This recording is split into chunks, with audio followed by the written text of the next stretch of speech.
साथियों नमस्कार। अभी हम हमारे कांसीराम साहब के स्थल के स्मारक स्थल के ठीक सामने हैं। हमारे साथ एक साइकिल वाले भैया हैं, इनसे जानने का प्रयास करेंगे। अपने हाथों में जिस तरह से ये साउंड लिए है, माइक लिए हैं, और साइकिल पे देखिए, साइकिल पूरी नीली की नीली पड़ी हुई है और इसमें हाथी का झंडा है, साथ ही एक बॉक्स भी इनके पास पड़ा हुआ है। और इनसे बातचीत करने का प्रयास करेंगे कि आखिर ये कहाँ के रहने वाले हैं और आखिर ये क्यों चलने का प्रयास करते हैं। क्या नाम है आपका? इधर आवा, क्या नाम हुआ आपका? सबसे पहले आपको धन्यवाद। सर्वेश कुमार वर्मा नाम हमारा, मैं जिला हरदोई में रहने वाला हूँ। अच्छा, हरदोई से रहने वाले हैं। ये साइकिल देखे, साइकिल पे पूरा जय भीम, जय संविधान, जय भारत बहुजन समाज जागरूकता अभियान, सर्वेश कुमार वर्मा। ये साइकिल पर ये सब लेकर चलने का क्या मतलब है? 9 अक्टूबर 2020 से हमको साइकिल से मकसद इसलिए हमको चलना पड़ा है। चंद्रशेखर रावण जैसे पहले भीम आर्मी चला रहे थे। अच्छा, मतलब भीम आर्मी चलाते रहे, हमारे समाज को एक खातिर इकट्ठा करते रहे। जब उन्होंने अपना संगठन बनाया, आजाद समाज पार्टी बनाई, तब हमको साइकिल से निकलना पड़ा है। और ये तो मानवा साहब 20-1-96 को कह रहे थे हमसे कि सर्वेश, जब बहुजन समाज पार्टी पूरे देश में तैयार होकर खड़ी हो जाएगी, तब इसी पार्टी से तमाम दलाल चमचा तैयार होंगे। तो इन दलाल चमचों से सावधान रहने की जरूरत पड़ेगी। तो इसलिए मैं हमको जो है 9 अक्टूबर 2020 से हमको साइकिल से निकलना पड़ा है। साइकिल से 9 अक्टूबर 2020 से निकल पड़े। तो चंद्रशेखर आजाद को आप गलत मानते हैं? चंद्रशेखर आजाद को हमारे समाज के मनवादियों ने हमारे समाज को बांटने के लिए लगाया गया है। अच्छा, कि इनको जो है वोट को इधर उधर ट्रांसफर हो, बहुजन समाज पार्टी खत्म हो। तो बहुजन समाज पार्टी तो अब खत्म ही हो गई, ये लोग बता रहे हैं। ये लोग बता रहे हैं। मानवर साहब ने कहा था, नीला झंडा हाथी निशान जिसके सामने पहुंच जाओ तो समझ लेना कांसीराम अभी जिंदा है।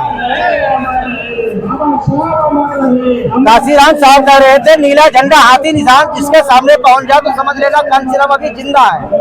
बाबा साहब ने कहा था, जब तक संविधान जीवित है तब तक मैं जीवित हूँ।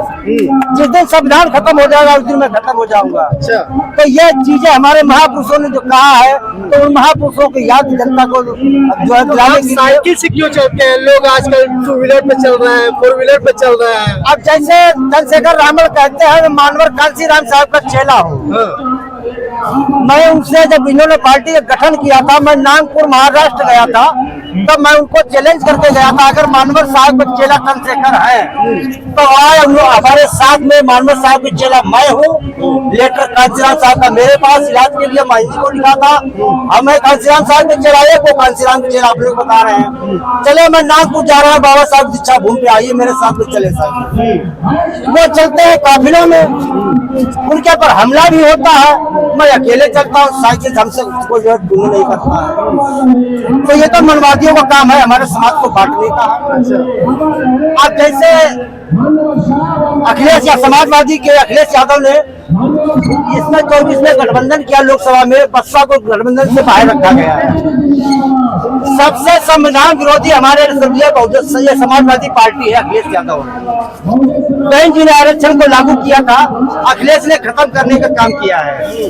अब ये तो बाबा साहब भी कह रहे थे, पढ़े लिखे हमारे समाज के लोगों ने मुझको जो है धोखा दिया है। और यही बात मानवर साहब भी कह रहे थे, पढ़े लिखे लोगों ने बहुजन समाज पार्टी को धोखा दिया है। आज पढ़े लिखे लोग ही हमारे, मैं साइकिल घूम रहा था तो हमारे समाज के लोग यही कह रहे थे, बहुजन समाज पार्टी अकेले चुनाव लड़ रही, उसके पास कुछ नहीं है।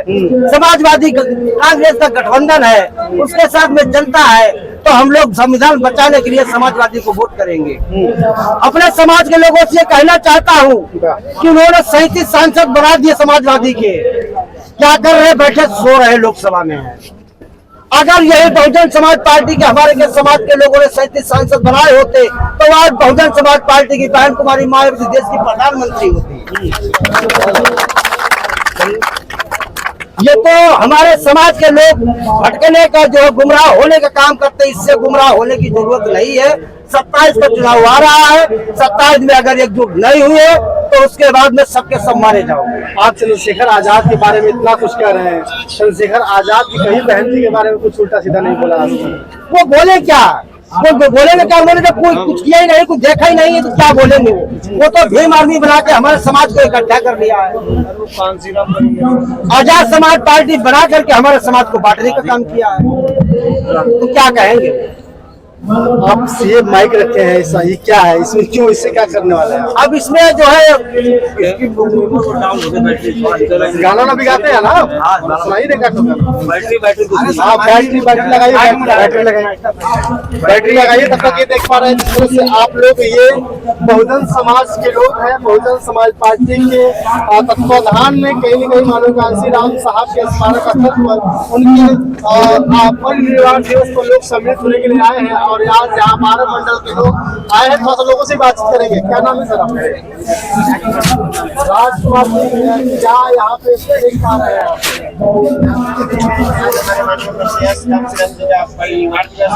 हम लोग बहुत दूर दूर से चल के आए हैं।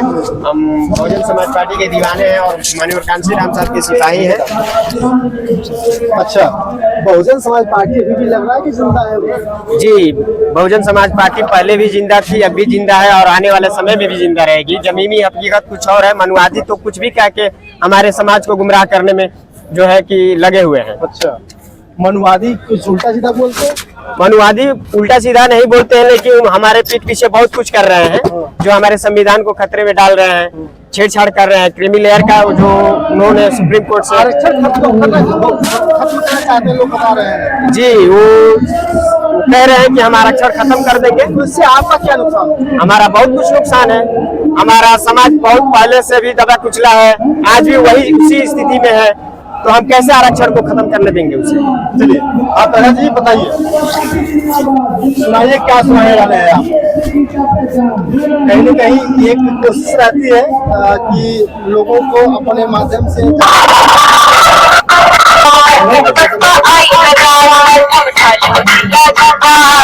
अपने मुंह से कुछ सुनाइए। तो इसीलिए मैं घूम रहा हूँ, सब लोगों से कह रहा हूँ 27 को चुनाव है, 27 चुनाव सबको एक होने की जरूरत है। अच्छा, और जब तक एक नहीं होंगे, बटेंगे तो जो है सबके सब मारे जाएंगे। जी, तो गीत सुनाइए कोई, अगर अपने मुंह से कोई अगर डालते हो। नहीं, गाना ना कुछ। अच्छा, गाना नहीं गाते हैं, मतलब बस ऐसे ही साउंड लेकर के पूरा घूमते हाँ, रहते हैं। घूमते हैं, कोई बात नहीं। और जो मानवर साहब ने कहा था, वो जी मानवर साहब जो चीज मैं आपको बता रहा हूँ, जब 20/1/96 को मानवर साहब हमसे, हमारी करीब 5-6 घंटा दिल्ली में बैठक हुई थी। अच्छा, आप भी साथ में थे, बैठे थे? जी, मानवर साहब से मिले थे आप? मानवर साहब के द्वारा बेंजी ने मेरा इलाज कराया। अच्छा, ये 16 दिसंबर 1995 को नाक टूटी, हाथ टूटा, ये पैर। अच्छा, ये आपका हाथ पैर कैसे टूट गया था? ये जेल भरो आंदोलन में, यही लखनऊ में, यही लाठीचार्ज में। क्यों जेल भरने गए थे आप लोग? अब ये तो मनवादियों को शुरू से हमारे समाज को, हमारी पार्टी को बदनाम करने के लिए, हमारे समाज को बदनाम करने के लिए काम किया है। और तभी और संघर्ष के लिए हमारा समाज आगे रहता है। आप जब रास्ते से निकल रहे होते हैं साइकिल में लेकर के ये सब चीजें, तो जो अभी मनवादी की बार बार बात कर रहे हैं, क्या वो आपको परेशान नहीं करते? ये तो मानव साहब कह रहे थे, जब एक हाथी गांव में जाता है तो गांव भरे का कुत्ते हाथी के पीछे पड़ जाते हैं जी। और उन कुत्तों की औकात नहीं हाथी के आगे आ जाएं। अच्छा, वो कुत्ते पीछे भौंकते रहते हैं, उनकी औकात नहीं हाथी के आगे आ जाएं। तो एक आधे कुत्ते भौंकते हैं तो उनको हम कुत्तों में गिनती करता हूँ, भौंकते चले जाते, रुकते हैं नहीं। तो अपने आप को हाथी में गिनती करते हैं? हाथी इतना हाथी बजना ही है, वो हाथी के बजना नहीं झेल पाएंगे। अच्छा, इसलिए कहीं न कहीं इससे लोग डर जाते हैं ना, इसीलिए नहीं रुकते हैं। वो जानते हैं हाथी का इनके सामने रुकेंगे जरूर मारे जाएंगे हम, इसलिए रुकते नहीं। चलिए, ये आपको बता दूं कि सर्वेश कुमार वर्मा जी हैं, ये जाटव समाज से, कहाँ से? हरदोई से चलकर आए हैं। और ये माननीय साहब के स्मारक स्थल पर उनकी महापरिनिर्वाण दिवस में जिस तरह से लोगों का जमावड़ा यहाँ पे है, साफ स्पष्ट होता है कि माननीय कांसी राम साहब आज भी लोगों के जहन में, और लोगों आपको दिखाऊं कैसे वो कहते हैं कांसी राम का चेला है। जी बताइए तो, 40 से कैसे माना? कांसी राम के चेला देखिए, मैं आपको लेटर दिखा रहा हूँ। साहब ने जो मुझको लेटर दिया था, उस लेटर के द्वारा बहन जी ने मेरा इलाज भी कराया। दिखाइए इधर, दिखाइए इधर घूम के दिखाइए। ये लेटर पढ़िए, ये लेटर है मानवर साहब का। अच्छा, लेटर में क्या लिखा है हम तो पढ़ना भी अब नहीं जो जानते। पढ़े हैं इसको पढ़े जरा। समझ में आ रहा है क्या लिखा गया है, बताइए ना थोड़ा सा आप ही क्या लिखा गया है उसकी भाषा तो इतना तो स्पष्ट लिखा हुआ है मायावती। मायावती। हाँ, जेल पे लाठी चार्ज में विजेता को हल्का मत समझिए, भगवान आपकी मदद करेंगे। ये कांशीराम साहब ने बाप रे बाप, बड़ी बात कह दी इन्होंने कि जेल में लाठी खाए हुए लोगों को हल्का मत समझिए, आपका भगवान भला करेंगे। यानी कि इसी उसको सोचते हुए बहन जी ने आपका इलाज कराया। जी, ये लेकर जब बहन जी के पास पहुंचा तुरंत हमारा इलाज शुरू हो गया। और जब से इलाज हो गया मैं ठीक हुआ, तब से बहन से मैंने मुलाकात नहीं हुई। अभी चाह है आपकी बहन जी से मिलने की? बहन जी से चाहा थे, बहन जी से मैं मुलाकात हुई होती तो आज पार्टी के पूज्य हमारी नहीं होती। अच्छा, ये चीज है। बहुत बड़ी बात इन्होंने कह दी है। बाकी आपकी राय कमेंट में बताइएगा, शेयर करिएगा। बहुत बहुत धन्यवाद। मैंने अभी 24 के चुनाव में बहन जी से मिलने का बहुत प्रयास किया है। हमारे हरदोई में प्रत्याशियों की लाइन लगी थी, चमार पासी लोगों की लाइन लगी थी चुनाव लड़ने के लिए। हमारे हरदोई में 22 चुनाव के बाद में भीमराव अंबेडकर लगा दिए गए प्रभारी के रूप में।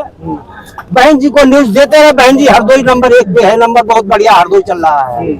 तो बहन जी ने कहा जब हरदोई बढ़िया चल रहा है तू चुनाव लड़ जाके हरदोई से, आपको बोले भीमराव अंबेडकर से। और वो प्रत्याशी थे, उनसे डिमांड ज्यादा कर रहे थे, प्रत्याशी डिमांड देने को तैयार नहीं थे। तो बहन जी ने जब कहा चलो जब हरदोई बढ़िया चल रहा चुनाव तो लड़ जा करके, तो भीमराव अंबेडकर हमारे हरदोई से चुनाव लड़े। उन्होंने एक बस्ता नहीं बांट पाया, तो सबसे बड़ा गद्दार मैं ऐसे लोगों को समझता हूँ। चलिए, बहुत बहुत धन्यवाद।